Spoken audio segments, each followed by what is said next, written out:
Hello and welcome to this new episode of Daughters of Narcissistic Mothers podcast. Today, I want to speak to New Year's resolutions. As we are coming to what in our society is agreed upon being the end of the calendar year, we can see a lot of promotion of New Year resolutions, New Year, New Life advertising, start fresh from a clean slate type of a message, and so on.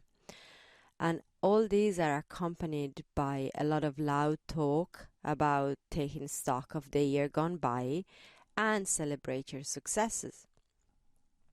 And I don't want to generalize with this. So if all of this that I've just mentioned works for you, that is wonderful. And definitely keep going with what works.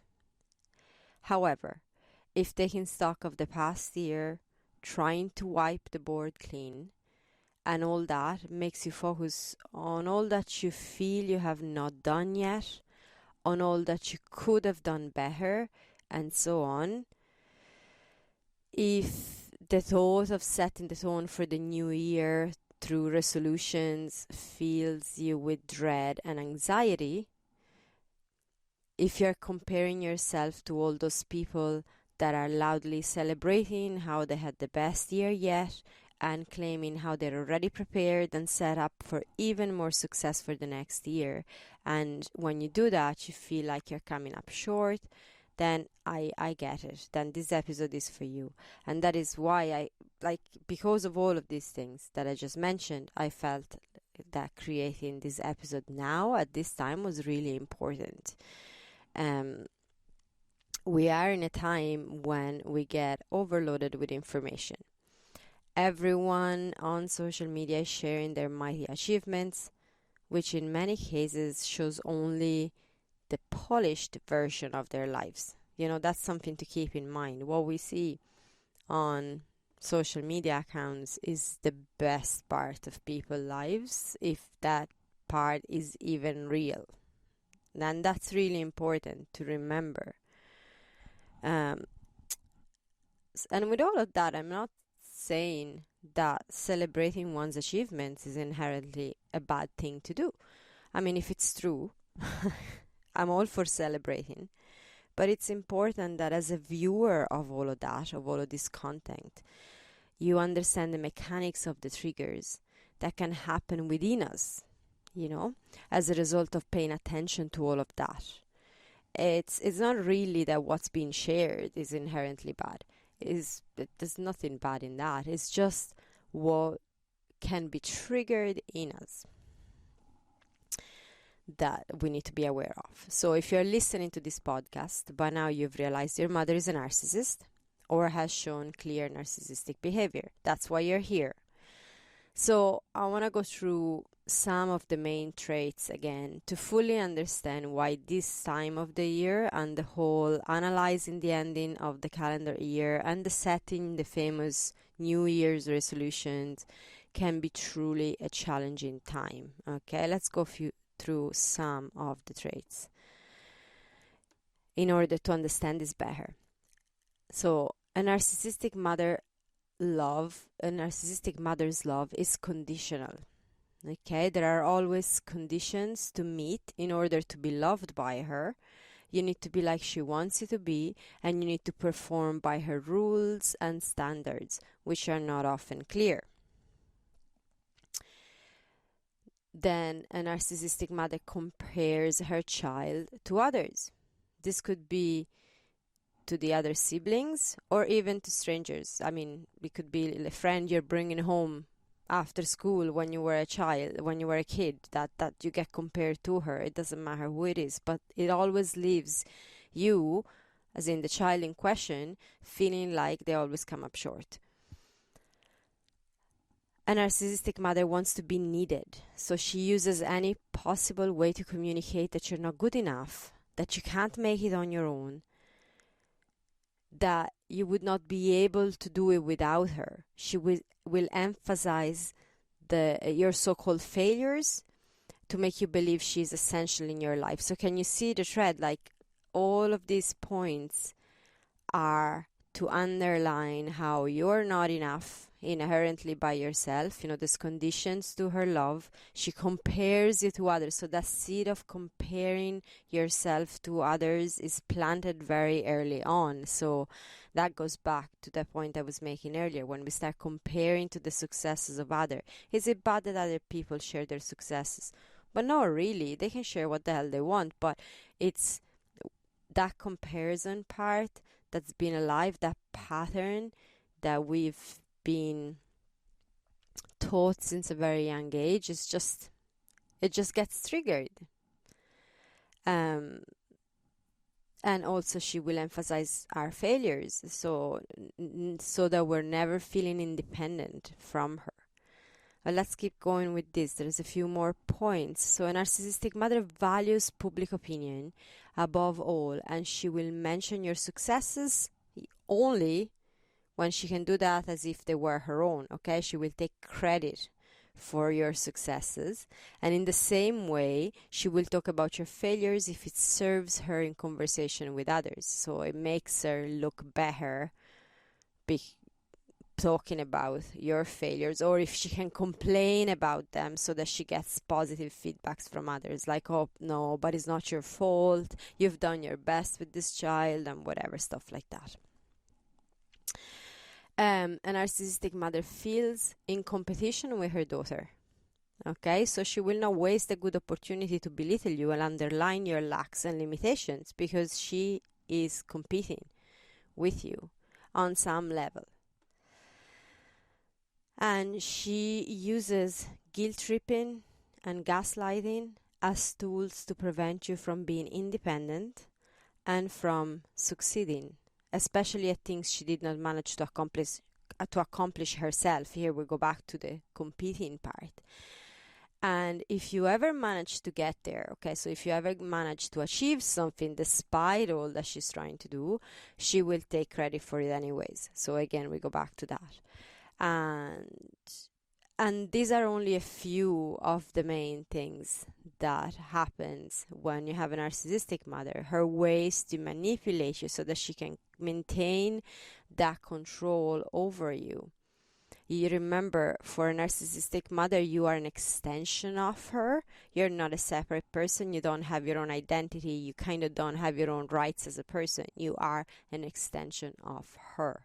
So all of this that I mentioned can leave you feeling not enough, unsafe, anxious, like you have to constantly perform in some way, unlovable unless you meet these unfathomable criteria that she sometimes speaks of, and sometimes they're not even obvious, criteria of perfection that we don't even know what they are. I mean, this bar is never clear, and it's always moving higher.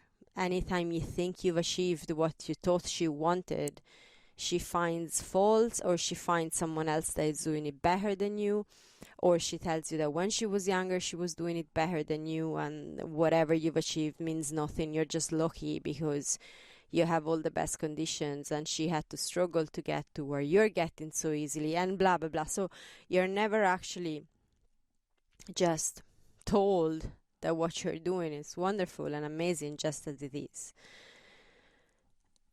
And this brings to feelings of constant anxiety about what you are doing, and if it's the right decision, and if it's not the right decision, and self-loathing, hopelessness, overdrive. You might just be doing a crazy amount, just with the constant hope that you're gonna get to feel that emptiness inside of your mother never rewarding you for who you are.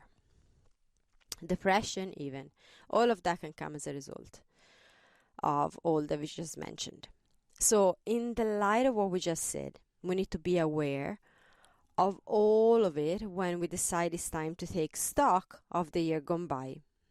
You know, such a process can trigger the feeling of being a failure, of not being good at anything, and of being inadequate in some ways. So Whose voice is live in your head when you look back at the year gone by? Is it your heart's voice?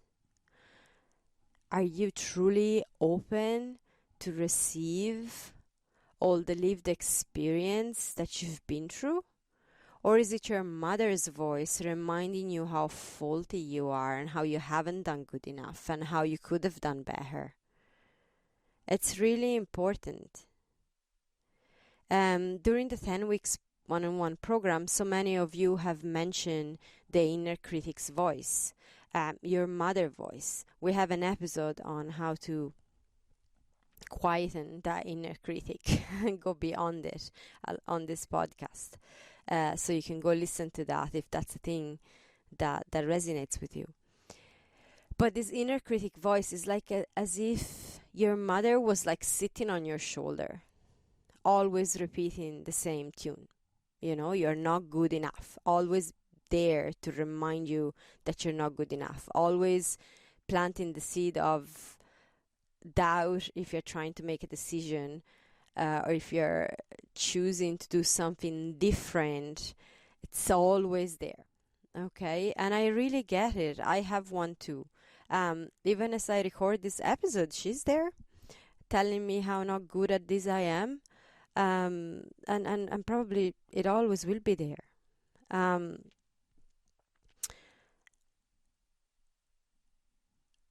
I've just been through like an incredibly lovely Christmas with my family, not my old family from the past, my family from now, my husband and my girls. And like I even got one of my children came up to us and told us how this was the best Christmas we've ever had together. And it was just really, really nice. And going to bed at night, that wave of anxiety comes in of what if I've done something wrong?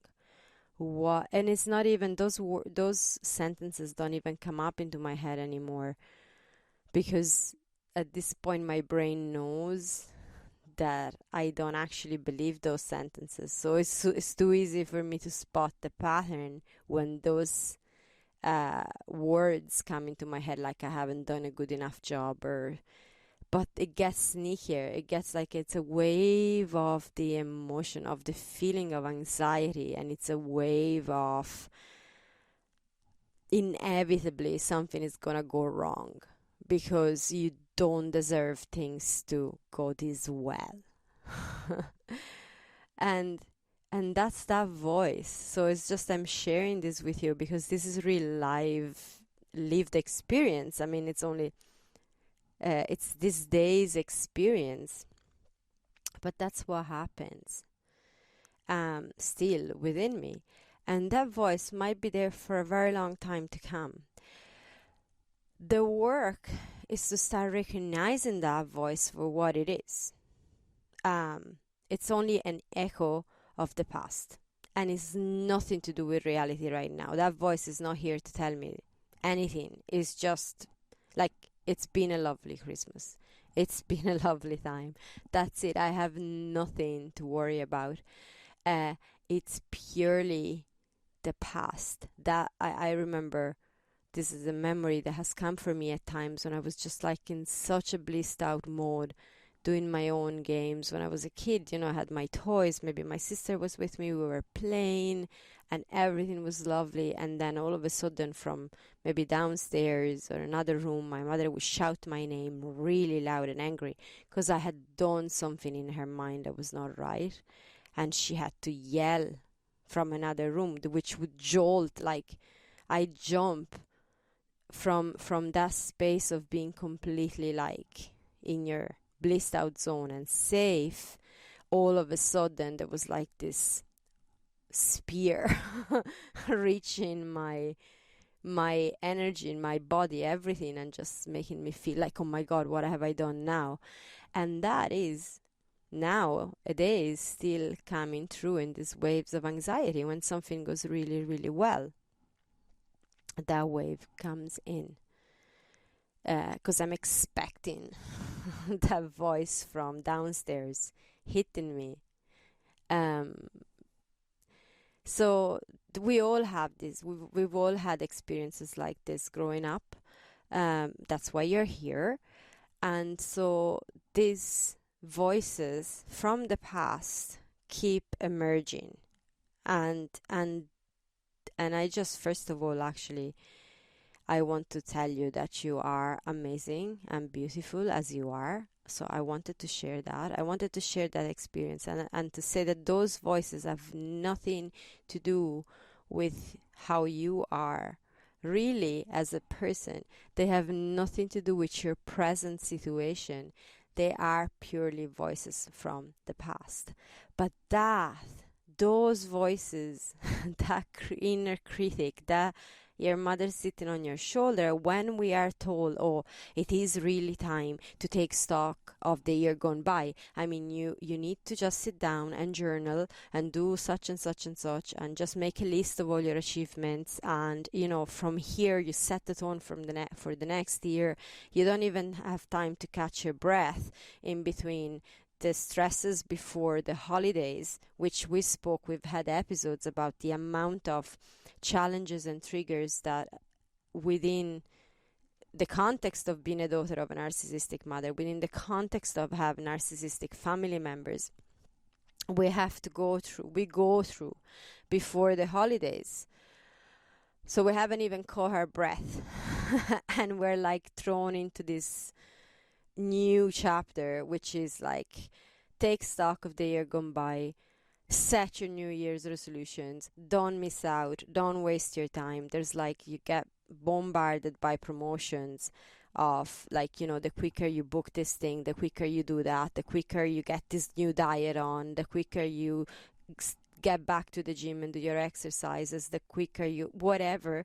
It's like a lot. And if we are already trained by our mothers to feel like we're not enough, to feel like we need to compare ourselves to others, to feel like we're not allowed to stop and take a breath and actually take some time just to ourselves, this can be really toxic, and it can really trigger a lot. It can become like just as challenging as the time before the holidays. So I wanted to give a little bit of that context. Let's talk for a moment about comparing, for example, as well. Again, that was something we mentioned earlier. That is one of the patterns that started early, when your mother compared you with your siblings, if you have any, or with your friends, or with whoever she decided was doing something better than you. So comparing your achievements or perceived lack of them to what other people share is a recipe for disaster. And I'm sure you know that by now.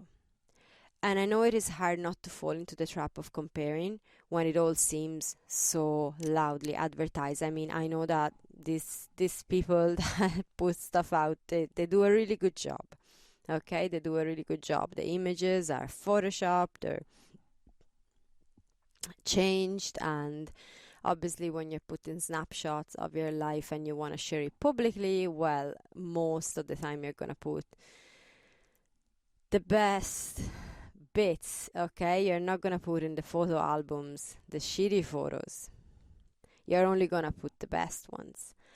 And you're going to make sure to underline all of that. And if you're advertising a product, if you're advertising a diet, if you're advertising a coaching program, if you're whatever, like, you're going to advertise it in the best way possible, using all the means you have to make it sound appealing and to make it sound like you got there. Okay, that makes, I don't know, it doesn't make a lot of sense to me, because I don't believe that if you're fooling, to advertise something that is not true is always going to come out on the surface eventually, sooner or later.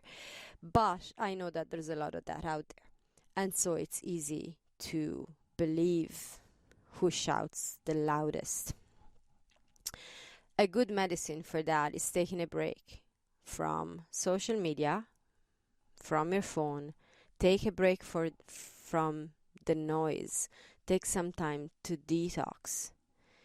Take time to just leave that to one side and connect with yourself. Connect with what you really feel at this time is what your system needs, what you need. Maybe you don't need this brand new diet. Maybe your body doesn't need to just book the gym on January 2nd. Maybe you don't need to set like this incredibly detailed plan of how when 2024 is gonna go for you. Maybe your body doesn't need any of that. Maybe it just needs a little bit more care. Maybe just a bit of time of quiet. Slowing down and taking a breath, like a real breath, that can just be so nourishing and so enough. And you're totally allowed to do just that. You can give yourself permission to do just that. You can go sit in your sacred space for a while, or maybe you can just go for a walk, or maybe you can take a break altogether and go for a holidays if that's what your body calls for. Or maybe you can just sit down and read a book. I mean, if you haven't done much of that in the last while, feel into yourself, into your own body, and take a break from the noise. There's so many, I know even with the women working with me, this habit of scrolling down the phone, even as first thing in the morning. You get up in the morning and the first thing you do, you take up your phone and you start checking it, and it's like straight away into the noise, straight away. It's like getting up in the morning and first thing you do, you call your mother. I mean, why would you do that? I most certainly wouldn't do that, because that's like starting my day with a punch in the stomach first thing. So that's the equivalent. It's like that inner critic starts working straight away. The comparison bug starts going straight away. All of that. Subconsciously, we don't realize we're doing it as we're scrolling down the phone, but that's what happens every single time. Have you noticed how... notice how your body feels before, especially if you're one of those people that do it first thing in the morning. And I've been there, so there's no judgment here. I've done that plenty. I had to recognize the pattern and I had to put an end to it. So I'm not saying this from like some crazy pedestal. I know how addictive and how that pull feels. Being wanting to check, but feel into your body and notice how your body feels before you check, before you scroll down, and how it feels afterwards. And bring your awareness just to that, and you'll notice a difference. Maybe not at first, because the numbing effect of it is made on purpose so that you don't actually become aware of that difference. So it's a little bit subtle at the beginning. You need to really bring your full awareness to it and consciously want to feel that difference. But try it and see how that goes. New Year resolutions are the other thing that can truly trigger a lot of inadequacy and anxiety, and that is the main topic. That's what I wanted to talk about, but I felt like taking stock of the year gone by is sort of like where it all starts, because you can't really set New Year's resolutions if you haven't taken stock of the year gone by, because then otherwise you don't know what to set, okay? So that's really important. They're kind of interlinked together. Again, I'm not saying that it is not a good thing to use the beginning of this new cycle. So I'm not going to talk about new year, last year, old year, and whatever.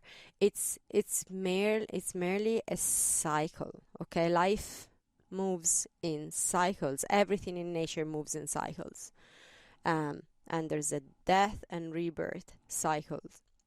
And I'm not talking about reincarnation here. I'm just talking about literally within a lifetime. Within a life, there's like things that we let go of, and that's the death phase, and then there's a rebirth. So when we let go of stuff, we actually give birth to ourselves in a new way. And this happens all the time. It happens in our body. I mean, our cells in our body just progressively and slowly and cyclically die out and then regenerate, some quicker than others depending on the parts of our body. So like everything, the seasons are a cycle, the moons go in cycle. As women, we menstruate, that's a cycle. So there's all these cycles that happen. And the famous end of year, new year, well, that is nothing else but another cycle. It's purely that we have agreed, our society, our part of the world has agreed that, yeah, we're gonna do it this way. Other parts of the world, their cycles is different. So it's like a contract, really. We don't even need to go with this. We mightn't even feel you're at the end of the cycle right now at all. And so if you're not, this doesn't apply at all. But let's talk about it in terms of cycles. So I'm not saying that it's not a good thing to use the beginning of this new cycle as an opportunity to implement some positive change. But it is very important how we go about doing that. Okay, so I want to give you a few things to keep in mind as you are going through this process of end of cycle and beginning of a new one. So the end of the year, point number one, the end of the year, start of new year thing is what it is, just an agreed upon thing. That's what we just mentioned. It's not real. Okay, there's not all this pressure, like it's not a thing. You might not feel like you are at the natural end of a cycle for you or at the natural beginning of one, so there's no need to force it. It's not a big deal. You feel into your own inner guidance, feel where you are, and go by that. Forget about the noise. And that's where taking a break from all the noise can really support you, because that inner guidance doesn't get to speak if all the rest is very, very, very loud. So if we just quieten the rest for a little while, we might be able to listen to that a little bit better. And also remember that your narcissistic mother never wanted you to develop or listen to your inner guidance. Okay? Her guidance was, and maybe still is, the only thing that you're supposed in her mind to be listening to. So again, turning off that noise and tuning into yourself is a really, really, really powerful practice. And there's a lot of healing that starts happening when you do that. Point number two, there's no such thing as a clean slate. So when we're talking in terms of cycles, and we forget about the whole year, and we're talking about cycles, no cycle actually really ends like, boom, that's it, end, gone, disappeared, and then clean slate, and then a new one just lands like this, like out of nowhere. That doesn't happen. Every new cycle is built on the foundations of the previous one. Okay? Cycles are not separate circles. You know, if you're thinking about it as an imagery, you don't imagine a heap of separate circles that are like isolated into their own. They stack on one another more like a spiral. So there's like this continuous movement. The end of one cycle blends in with the beginning of the other one, and it just keeps going up. So like each cycle, the newest one stands on the foundations of all the ones that came before. So you can't have the new without the old having been there. There isn't a hard stop. So as long as you reject what has been, as long as you resist it and beat yourself up for it, you will not be able to fully open to receive the new that is coming in. And that's a really important point. When you look back to the year gone by, and not only the last year, but everything in your life so far, and there's like a resisting it, a rejecting it, hating yourself for it, blaming yourself or others, shaming yourself or others for the experiences that you've had so far, is like your back is turned to the new cycle. You can't, because you're so focused on what's behind you, and you're so still entangled with all of that. You can't really fully open to receive what's coming next, and that's okay. Like, if that's where you're feeling you're at, that's I totally get that. I mean, I've had years of my life actually exactly in that situation, so I truly get it. I had to go through a lot of work to be able to actually start fully, but not fully, I'm not there fully either, but to really begin, that's more accurate, to receive what's coming and open up and even understand what the meaning of opening up to the new cycle was. So it's a process, but I'm just giving you an idea of how it can be, and it can be a lot different than what it has been so far, trust me. Point number 3, when looking back on the year gone by, take it all in, and that sort of builds up on the previous point. You know, you take in the so-called good and the so-called bad, and then, so without resisting it, as we said, without rejecting it, you take it all in, and then put special emphasis on what feels good to you. Okay, so not what you think would make your mother happy about you, because that is a battle we are set to lose every time anyways. I mean, we're never going to make her happy. We might as well just accept that. But look at what you've achieved. So when you're thinking in terms of achievements, the achievements that are meaningful to you. Okay, maybe your mother wanted you to have such and such career. But if that's what your mother wanted and it's not what you want, even if you got there, that's not an achievement. That is just filling her shoes. And it's okay. If you've done that, it's okay. I've done that for 10 years of my life. I worked in a job that was my mother's expectations of me. So that's okay. Like, it's totally okay. But what's the, like, if it's more meaningful to you that you've achieved, like, I don't know what, you got to go for a walk more often, because that's actually really nourishing for you, and that is something that really jumps out at you as you're looking back at your year. That's okay. Put that in the achievements and feel that. Feel whatever it is. You cooked more often, maybe, because you really enjoy doing that. Even if your mother told you you're the worst cook on the planet, that's her voice. We don't need to listen to that voice. What we're needing to listen is our heart, that inner voice, that inner wisdom that says, I really enjoy doing that, and that was an achievement because I allowed myself to do a little bit more of that, or I allowed myself to be at home more with my kids, or whatever it is for you. It's acknowledging yourself for how far you've come, and regard all the rest as experiences that were necessary steps to get you to here and now. Everything was a necessary step to get you to here and now. So nothing is bad, actually.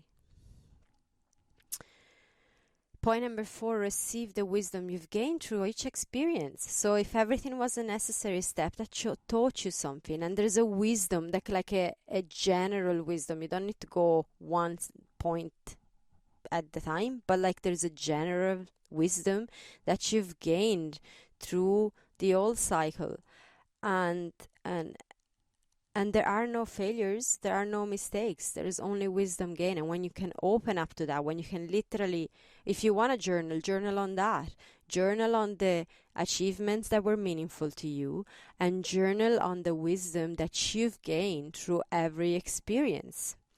Turn it all around. Point number 5, remember that you are already lovable and perfect as you are. You have nothing to prove to no one, not even to the part of yourself that still judges you. Not even to that part. There's no need to set crazy high bars for yourself to prove your worth. There's no need to set crazy New Year's resolution to show the world that you are worth something. You don't need to do all that. By all means, do it if it is what feels good to you. If you want to set some resolutions, because that actually feels good to you. Not because you're broken, inadequate, and not enough and you need to fix something about yourself, but because that really feels good to you, then do it. But you are lovable already. Despite all that, like, you don't need to go with any of that. You are lovable and amazing as you are just now. Number 6, this is really important. Know that there's what we call divine timing in all things that come to you. Okay, so when you set the foundations of a new cycle, you need to feel into what feels right to you to be called in, and not what you think should be the right thing to want. Okay, again, all these shoulds and right versus wrong and all of that, that's a lot of bananas. You need to feel into what feels right and good and nourishing to you. And that's the stuff that is the right time to call in. If you're trying to push stuff in that is not meant to come at this time because because you're not ready for that, because that is not what you really want, or the foundations have not been set yet. You can't build the roof of a house if the foundations are not there. So that's where that divine timing comes in. Call in and feel into what feels right for you to call in, to be called in. Number 7, if by going very specific in setting the tone for the new cycle, you're triggering inadequacy and anxiety, stay general. Okay, feel into your body, feel what brings closure and tension. So when you're speaking, to even journaling or speaking out loud about it or talking to yourself about it, feel when your body closes and tenses. Okay, that's the stuff that there's something there that isn't feeling right, or maybe there's some stuff that needs to be cleared out before that feels right. Okay, mightn't be the idea in itself that doesn't feel right, but there might be some blocks. There's some stuff that's going down still. Okay, so there's work to be done there. There's more feeling to be done into it. And feel what brings you inspiration instead, what brings that feeling of opening, and that is where you're going. Okay, that's the stuff that you're ready to call in. Point number 8, stay playful. Stay playful, because we can risk to get very serious about all of this and really just, I don't know, take ourselves an awful lot too serious. I risk to do that quite often. As if like the wrong step or the wrong decision at the beginning of the year, it's going to mess up your entire year. That's not true. As if we only get this one chance to set it right and after that we're doomed. That again is not true. That is nonsense. You can turn your life around any second of any day.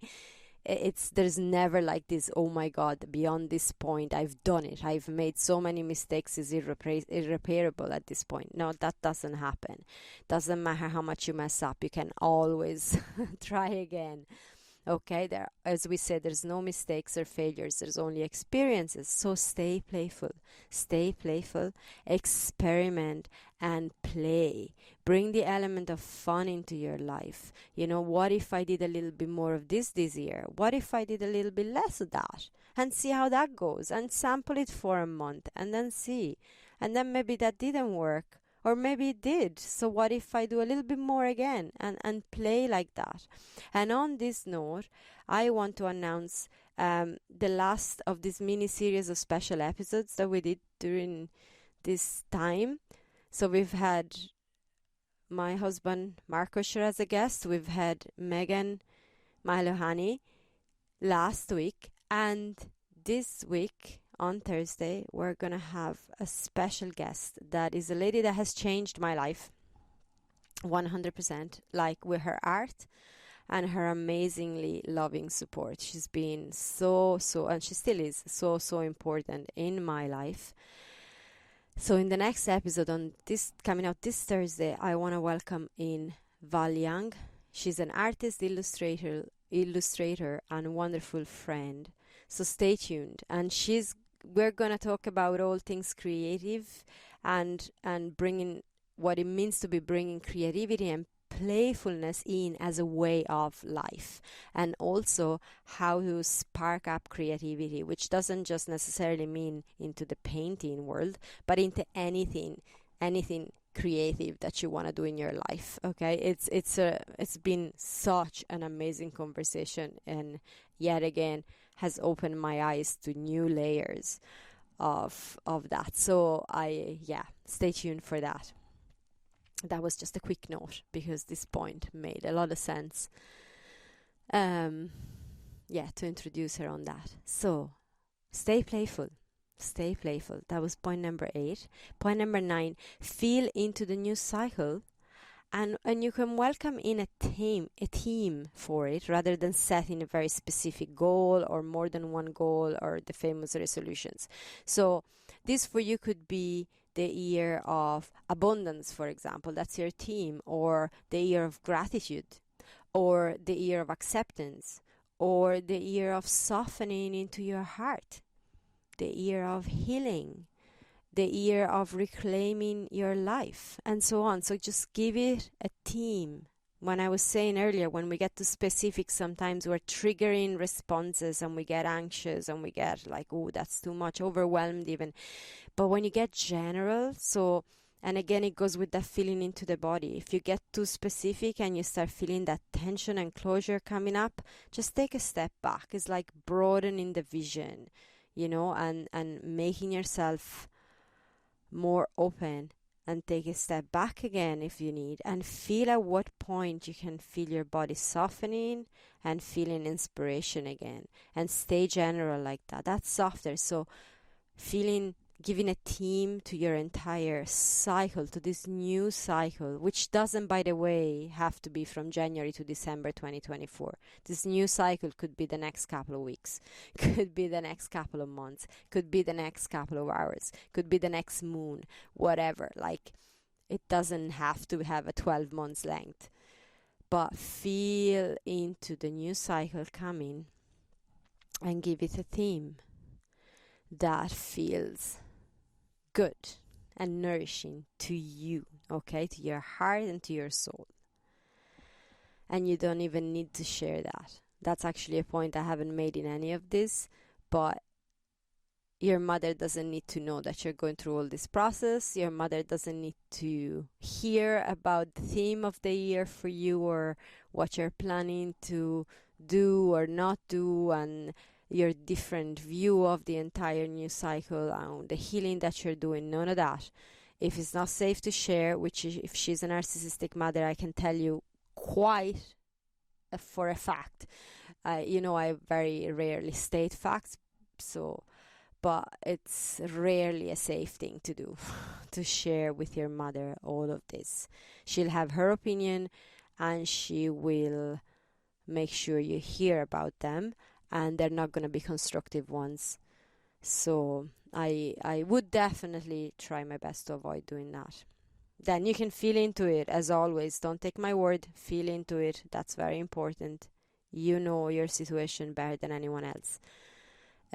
That's just a little bit of an advice. Point number 10, the last point: be kind and gentle with yourself.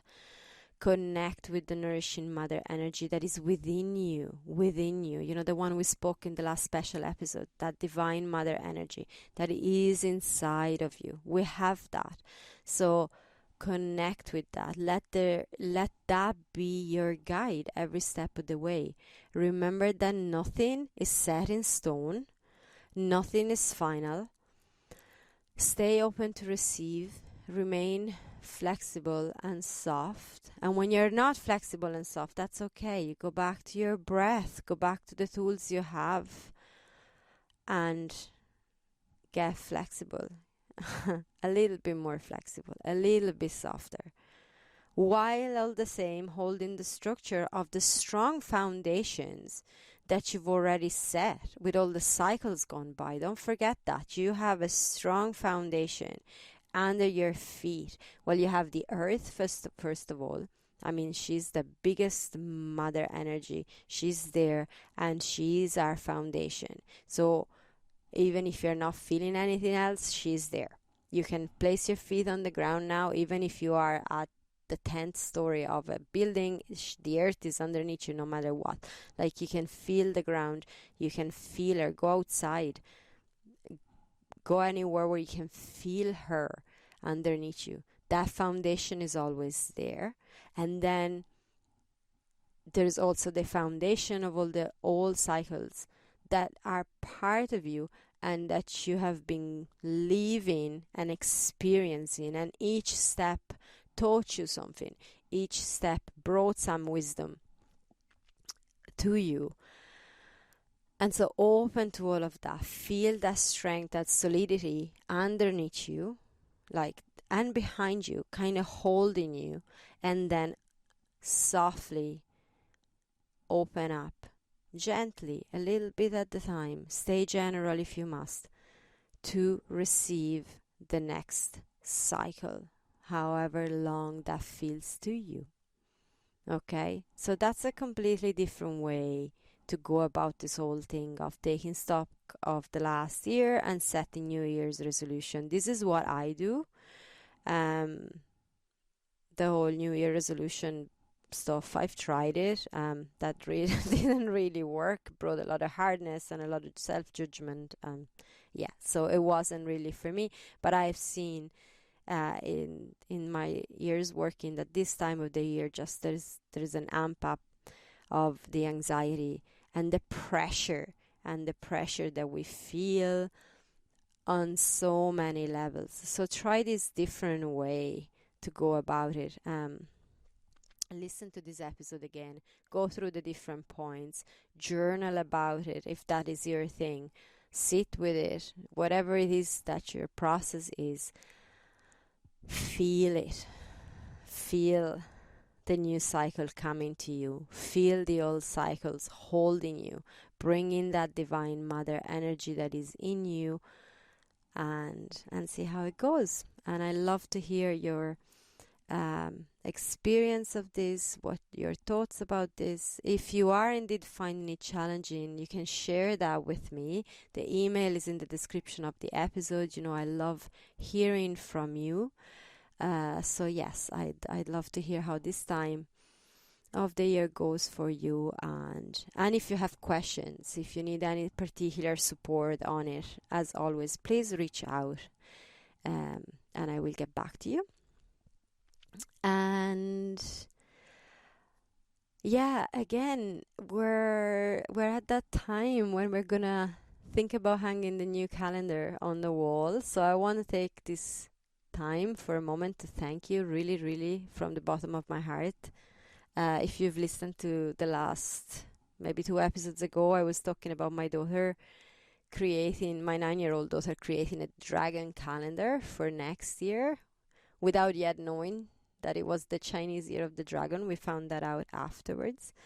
And she's doing that because she loves arts and she wants to get more equipment. So it was amazing to receive your feedback and to get to ship the calendar worldwide. We have shipped it further than we thought it would ever get. So thank you so much for that. And just, we still have a few left. So if anyone feels like contributing and purchasing one of my daughter's calendars, the link is going to be in the description. I think this is the last time that we're going to put it up. In a few days I'm going to take the page down. So if you want, you can grab yours still. So thank you for that. And with this, I'm going to leave you and also wish you all the best for the new cycle coming on. Lots of love. Bye for now.